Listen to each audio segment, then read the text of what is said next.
नमस्कार प्यारे विद्यार्थियों, स्वागत है आपका प्रज्ञा नेक्स्ट में। यहाँ ज्ञान बने आपकी ताकत। आज हम कक्षा 12 की पहली कविता माई मदर एट 66 को विस्तार से समझने जा रहे हैं, जिसे लिखा है प्रसिद्ध कवि कमला दास ने।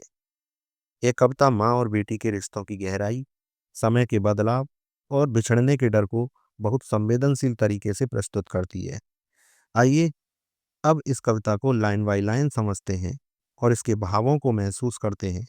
ध्यान दीजिएगा कि कवि किस परिस्थिति में है और वह अपनी माँ को कैसे देख रही है। हर शब्द के पीछे एक गहरा भाव छिपा है, इसलिए हम इसे केवल पढ़ेंगे नहीं बल्कि समझेंगे भी। अब आइए पहली पंक्ति से शुरुआत करते हैं। Driving from my parents home. कवि कहती है कि अपने माता पिता के घर से कार से जाते हुए, कहाँ के लिए? कोचिन के लिए। कब? पिछले रविवार की सुबह जाते हुए। आई सॉ माई मदर, मैंने अपनी माँ को देखा। बिसाइड्स मी, जो कि मेरी बगल में बैठी हुई थी। बिसाइड्स मीन्स बगल में, बगल में। Dose, open mouthed, her face एसेन like that of a corpus. Dose, dose means होता है ऊंघना, मतलब हल्की नींद लेना, हल्की नींद लेना। ओपन माउथेड, मुंह खुला हुआ था। हर face ashen like of a corpse, ashen means मुरझाया हुआ, बेजान।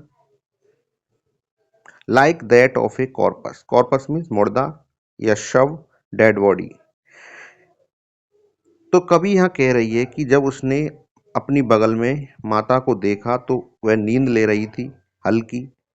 उसका मुंह खुला हुआ था और हर फेस एसन लाइक, उसका चेहरा मुरझाया हुआ था, बिल्कुल एक मुर्दे की तरह। And realised with pain that she was as old as she looked, और उसे एहसास हुआ। रियलाइज्ड मीन्स एहसास होना, एहसास। विद पेन, कवि को तुरंत ही एहसास होता है एक दर्द के साथ कि सी बाज एज ओल्ड एज सी लुक्ड, वह इतनी बूढ़ी हो गई है जितनी दिख रही है। अपनी माँ के बारे में कह रही है कवि कि वह माँ, यानी कि माँ उसकी इतनी बूढ़ी हो गई है जितनी वह अब दिख रही है। बट, लेकिन, सून, जल्दी ही, पुट दैट थॉट अवे, इन दुख भरे विचारों को दूर करने के लिए, अवे मीन्स दूर, दूर करने के लिए। And looked out at young trees sprinting, तो वह बाहर की तरफ देखती है। लुक्ड आउट, बाहर की तरफ देखती है, किसे? Eight young tree sprinting, young tree यानी कि नए नए पेड़ों को, नए पेड़ पौधों को, नए पेड़ पौधों को देखती है। स्प्रिंटिंग माने पीछे की तरफ दौड़ते हुए, मतलब जब कार आगे की तरफ जा रही है तो पेड़ पौधे पीछे की तरफ जाते हुए दिखाई दे रहे हैं। और the Mary children spilling out of their homes, और जो बच्चे हैं बहुत ही प्रसन्न हैं, मैरी मीन्स प्रसन्न। स्प्लिंग, स्प्लिंग माने उछलते कूदते आ रहे हैं, आउट ऑफ देयर होम्स, अपने अपने घरों से। मतलब बच्चे बहुत ही खुशी खुशी प्रसन्न होकर के अपने घरों से उछलते कूदते आ रहे हैं।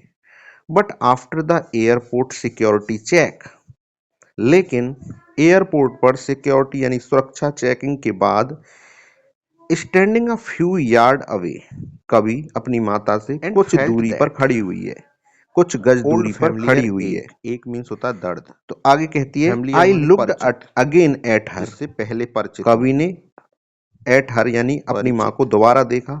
वान, पेल, अब कभी एज ने ए जब अपनी लेट माता को विंटर देखा मून, तो उसे वही बिल्कुल पुराना वाला एक दर्द यानी जाड़े परिचित जैसे दर्द चांद की महसूस तरह, होता जाड़े है। में जो चांद कौन सा उगता दर्द? है माई लेट रात में, चाइल्डहुड फियर, उसकी जो तरह बचपन में वेन डर माने था, जो बचपन में बिल्कुल महसूस हुआ करता निर्जीव, था। पेल चाइल्डहुड माने फियर, जो पीला। बचपन में डर महसूस हुआ एज ए करता था, लेट विंटर्स वही डर मून, उसे लेट दोबारा विंटर महसूस होता मून्स है। माने अर्धरात्रि में या बट फिर ऑल देर आई रात को, सेड, जाड़ों में जो बाज, चांद होता है वो लेकिन जो धुंधला कुछ भी दिखाई देता है, कवि ने साफ कहा, दिखाई नहीं देता, हल्का जो कुछ भी पीलापन कहा, होता है। वो क्या उसी कहा? प्रकार सी उसकी यू माँ सून बेजान अम्मा, पीले चेहरे वाली फिर मिलेंगे लग अम्मा। रही थी। And felt that all I did was smile old and familiar smile and एक स्माइल। एक मीन्स होता है और दर्द, मुस्कुराहट के साथ जो कुछ फैमिलियर भी माने मैंने किया, परिचित। मैंने सिर्फ मुस्कुराई इससे पहले मुस्कुराई परिचित मुस्कुराई, हूँ, यानी कि कवि कह रही है मैंने मुस्कुरा परिचित करके हूँ। अम्मा को कहा फिर मिलेंगे अम्मा। अब मतलब कवि ने जब अपनी माता को वह नहीं देखा चाहती है कि तो अम्मा उसे उससे वही दूर हो, पुराना वाला और उसे दर्द यानी आशा है परिचित दर्द कि अम्मा महसूस होता फिर है। मिलेंगे, फिर कौन सा मिलने की दर्द? आशा है। माई और वह चाहती चाइल्डहुड है कि फियर, अम्मा जो बचपन में डर जब वे था, जो दोबारा बचपन मिलें में फिर महसूस भी हुआ उसे करता था। जीवित ही मिले। चाइल्डहुड फियर, जो बचपन मतलब में डर कवि के महसूस मन हुआ में करता था, माँ वही के डर उसे बुढ़ापे दोबारा महसूस और होता है। बिछड़ने का डर था, बट लेकिन ऑल उसने आई अपने दुख को सेड, शब्दों में व्यक्त नहीं किया। बाज, उसने लेकिन जो केवल कुछ भी सामान्य कवि और ने कहा, आशावादी जो शब्द कुछ कहे, भी कहा, वो क्या अम्मा कहा? फिर सी मिलेंगे। यू इससे सून पता अम्मा, चलता है कि वह माँ फिर को मिलेंगे दुखी नहीं अम्मा। करना चाहती थी और अपने डर को छुपा रही ऑल है। I did was smile and smile and smile.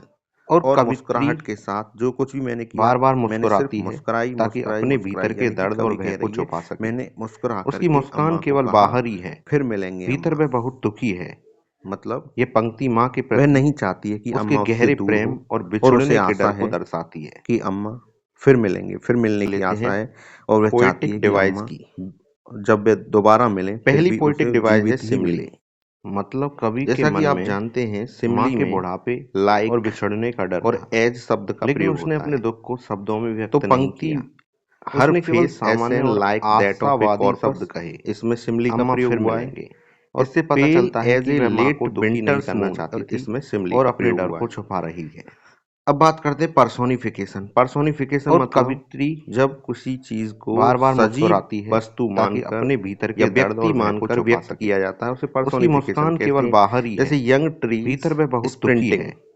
यानी कि ये पंक्ति पेड़ माँ के पौधों को प्रति भागते हुए बताया उसके गया है, गहरे जैसे वो प्रेम और कोई बिछुड़ने मानव हो, के कोई डर को मनुष्य हो। दर्शाती है। इसके बाद आता है अल्टरेशन। लेते हैं अल्टरेशन में पोएटिक डिवाइस एक ही की। शब्द की बार बार पुनरावृत्ति हो, पहली तब वहां पोएटिक डिवाइस है अल्टरेशन होता है। सिमली। जैसे माई मदर, इसमें जैसा एम कि की आप जानते हैं पुनरावृत्ति है, सिमली में माई और एम लाइक मदर में और एज ऐसी शब्द का दूसरा है प्रयोग होता सिमली है। स्माइल स्माइल तो स्माइल, इसमें पंक्ति एस की हर पुनरावृत्ति है। फेस एस एन लाइक अब दैट आता ऑफ ए है कॉर्पस, इमेजनरी। इसमें इमेजनरी सिमली का का मतलब प्रयोग होता हुआ है। है कि और अपने पेल मन के एज ए भावों लेट को बिल्कुल विंटर्स एक मून, और चित्र की इसमें तरह सिमली का प्रस्तुत प्रयोग करना। हुआ है। तो ये बात हमें अब इस बात करते पंक्ति हैं में देखने को मिलती पर्सोनिफिकेशन। है। पर्सोनिफिकेशन पर्सोनिफिकेशन एस एन मतलब लाइक दैट जब ऑफ ए किसी चीज कॉर्पस, को सजीव वस्तु मानकर या ओके व्यक्ति मानकर व्यक्त किया जाता है, उसे पर्सोनिफिकेशन कहते हैं। जैसे यंग ट्रीज स्प्रिंटिंग, यानी कि पेड़ पौधों को भागते हुए बताया गया है, जैसे वो कोई मानव हो, कोई मनुष्य हो। इसके बाद आता है अल्टरेशन। अल्टरेशन में एक ही शब्द की बार बार पुनरावृत्ति हो, तब वहाँ अल्टरेशन होता है। जैसे माई मदर, इसमें एम की पुनरावृत्ति है, माई और एम मदर में। ऐसी दूसरा है सिमली स्माइल स्माइल स्माइल, इसमें एस की पुनरावृत्ति है। अब आता है इमेजनरी। इमेजनरी का मतलब होता है कि अपने मन के भावों को बिल्कुल एक चित्र की तरह प्रस्तुत करना। तो ये बात हमें इस पंक्ति में देखने को मिलती है, हर face ashen like that of a corpse. Okay.